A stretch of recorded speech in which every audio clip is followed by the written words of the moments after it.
بسم اللہ الرحمن الرحیم۔ ایک ساتھی نے بدعت کے بارے میں سوال کیا ہے کہ بدعت حسنہ اور بدعت حسنہ جیسا کہ بہت سارے لوگ کرتے ہیں، بولے جیسے فاتحہ ہے یا ہے کہ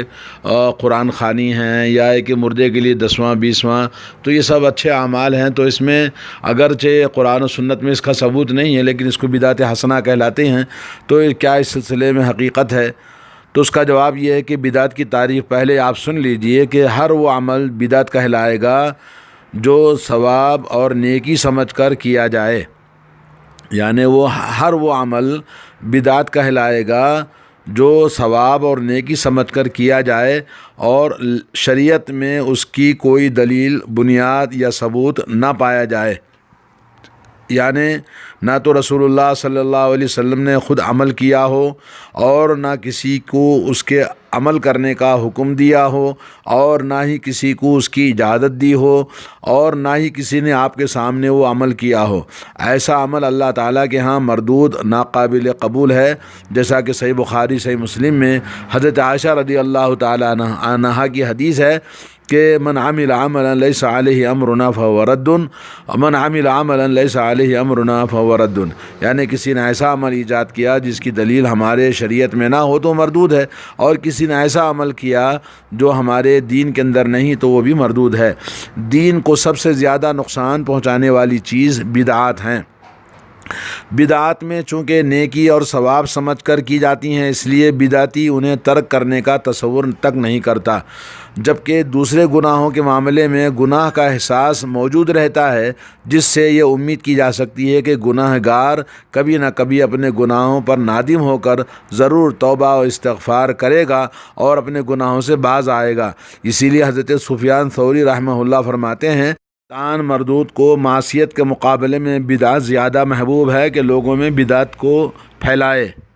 دوستو، شریعت کی نگاہ میں دو گناہ ایسے ہیں جنہیں ترک کیے بغیر کوئی نیک عمل اللہ تعالیٰ کے پاس قبول نہیں ہوگا، نہ توبہ قبول ہوتی ہے۔ پہلا شرک ہے اور دوسرا بدعت ہے۔ شرک کے بارے میں رسول کریم صلی اللہ علیہ وسلم کا ارشاد مبارک ہے کہ اللہ تبارک و تعالیٰ بندے کے گناہوں کو معاف کرتا رہتا ہے جب تک کہ اللہ اور بندے کے درمیان پردہ حائل نہیں ہوتا ہے۔ صحابہ کرام رضوان اللہ علیہم اجمعین نے عرض کیا، یا رسول اللہ صلی اللہ علیہ وسلم پردہ کیا ہے؟ تو آپ صلی اللہ علیہ وسلم نے فرمایا، آدمی اس حال میں مرے کہ شرک کرنے والا ہو۔ مسند احمد۔ بدعت کے بارے میں رسول اللہ صلی اللہ علیہ وسلم کا ارشاد مبارک ہے، اللہ تعالیٰ بدعتی کی توبہ قبول نہیں فرماتا جب تک کہ وہ بدعت ترک نہ کر دے۔ طبرانی کی روایت ہے۔ گویا بدعتی کی ساری محنت اور مشقت کی مثال اس مزدور کی سی ہے جو دن بھر محنت مزدوری کرتا رہے لیکن اسے کوئی مزدوری یا اجرت نہ ملے سوائے تھکاوٹ اور بربادی یہ وقت کے۔ قیامت کے روز جب رسول اللہ صلی اللہ علیہ وسلم حوض کوثر پر اپنی امت کو پانی پلا رہے ہوں گے تو کچھ لوگ حوض کوثر پر آئیں گے جنہیں رسول اللہ صلی اللہ علیہ وسلم اپنی امت سمجھیں گے، لیکن فرشتے آپ صلی اللہ علیہ وسلم کو بتائیں گے یہ وہ لوگ ہیں جنہوں نے آپ صلی اللہ علیہ وسلم کے بعد بدعات کو شروع کر دیا تھا اور آپ کی سنتوں کو بدل دیا تھا۔ چنانچہ رسول اللہ صلی اللہ علیہ وسلم فرمائیں گے، سحقاً سحقاً لمن غیر بعدی۔ صحیح بخاری اور صحیح مسلم کی حدیث ہے، یعنی انہیں دفع کر دو، دور کر دو میری نگاہوں سے وہ لوگ جنہوں نے میرے بعد میں دین کو بدل ڈالا۔ پس وہ عبادات اور ریاضات جو سنت رسول اللہ صلی اللہ علیہ وسلم کے مطابق نہ ہوں ضلالت اور گمراہی ہے، اور وہ اذکار و وظائف جو سنت رسول اللہ صلی اللہ علیہ وسلم سے ثابت نہ ہوں وہ بیکار اور لا اصل ہیں، لا حاصل ہیں، یعنی جیسا کہ آج کل پنسورہ، درود گنج، درود ہیکل، درود فلان اور اسی آیت کریمہ یا درود فاتحہ یا مختلف قسم کی چیزیں، اور وہ صدقہ اور خیرات جو رسول اللہ صلی اللہ علیہ وسلم کے بتائے ہوئے طریقے پر نہ ہو اکارت اور رائے گاہ ہیں۔ وہ محنت اور مشقت جو آپ صلی اللہ علیہ وسلم کے حکم کے مطابق نہیں وہ جہنم کا ایندھن ہے۔ عاملۃ ناصبۃ تصلی نارا حامیہ، یعنی قیامت کے روز کچھ لوگ ایسے ہوں گے جو عمل کر کے بھی تھکے ہوئے ہوں گے لیکن بھڑکتی آگ میں ڈال دیے جائیں گے۔ سورہ غاشیہ آیت نمبر 3 اور 4۔ بدعات کے پھیلنے کے اہم اسباب کیا ہیں؟ بدعات کی اہمیت کے پیش نظر ان بڑے عوامل کی نشاندہی کرنا ضروری معلوم ہوتا ہے جو ہمارے معاشرے میں کثرت بدعات کا سبب بن رہے ہیں، تاکہ عوام ان سے خبردار ہو سکیں۔ دوستو، پہلی بات، بدعت کی تقسیم۔ ہمارے معاشرے کے ایک بڑے طبقے کے پیش نظر عقائد و اعمال کی بنیاد ضعیف اور موضوع اور من گھڑت روایات پر ہے، چنانچہ انہوں نے اپنے غیر مسنون اور بد اعمال یعنی بدعی اعمال بدعات کو دین کی سند مہیا کرنے کے لیے بدعت کے تقسیم کی ہے، بدعت حسنہ اور بدعت سیئہ میں تقسیم کر رکھا ہے، اور یوں کتاب و سنت کی تعلیم سے ناواقف عوام کو یہ باور کرایا جاتا ہے کہ بدعت سیئہ تو واقعی گناہ ہے، لیکن بدعت حسنہ نیکی اور ثواب کا کام ہے، جبکہ اصل حقیقت یہ ہے کہ رسول اللہ صلی اللہ علیہ وسلم نے تمام بدعات کو گمراہی قرار دیا ہے۔ کل بدعت ضلالہ، صحیح مسلم میں فرمایا کہ ہر قسم کی بدعت گمراہی ہے۔ آپ نے فرق نہیں کیا حسنہ اور سیئہ کی۔ غور فرمائیے، اگر نماز مغرب کی 2 سنتوں کے بجائے 3 سنتیں پڑھی جائیں تو کیا یہ بدعت حسنہ ہوگی یا دین میں تبدیلی کا تصور کیا جائے گا؟ ظاہر بات ہے یہ غلط ہے، اور ہر آدمی کہے گا کہ یہ جائز نہیں ہے۔ امر واقعہ یہ ہے کہ بدعت حسنہ کے چور دروازے نے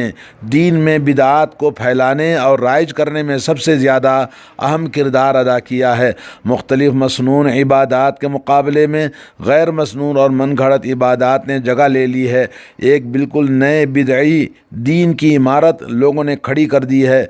پیری مریدی کے نام پر ولایت کے دروازے کھول رکھے ہیں۔ خلافت، طریقت، سلوک، بیعت، نسبت، اجازت، توجہ، عنایت، فیض، کرم، درگاہیں، خانقاہیں جیسی اصطلاحات وضع کی گئی ہیں، اور مراقبہ اور مجاہدہ، ریاضت، چلہ کشی، کشف القبور، چراغاں اور مختلف قسم کے چڑھاوے، کنڈے، جھنڈے، سماع، رقص، حال بھرنا اور وجد اور کیفیت جیسی ہندوانہ طرز کی پوجا پاٹ کے طریقے ایجاد کیے گئے ہیں۔ قبروں پر سجادہ نشین، گدی نشین، مخدوم، جاروب کش اور درویش اور مجاور حضرات اس خود ساختہ دین کے محافظ اور علمبردار بنے ہوئے ہیں۔ فاتحہ شریف، قل شریف، 10واں شریف، 40واں شریف، 11ویں شریف، نیاز شریف، عرس، میلہ سیلا شریف، ختم خواجگان، ختم قرآنی، ذکر ملفوظات اور کرامات نیز خود ساختہ اور بھی مختلف وظائف جیسے غیر مسنون بدعی اعمال کو عبادت کا درجہ دے کر تلاوت قرآن، نماز، روزہ، حج، زکوٰۃ، تسبیح اور تحلیل، ذکر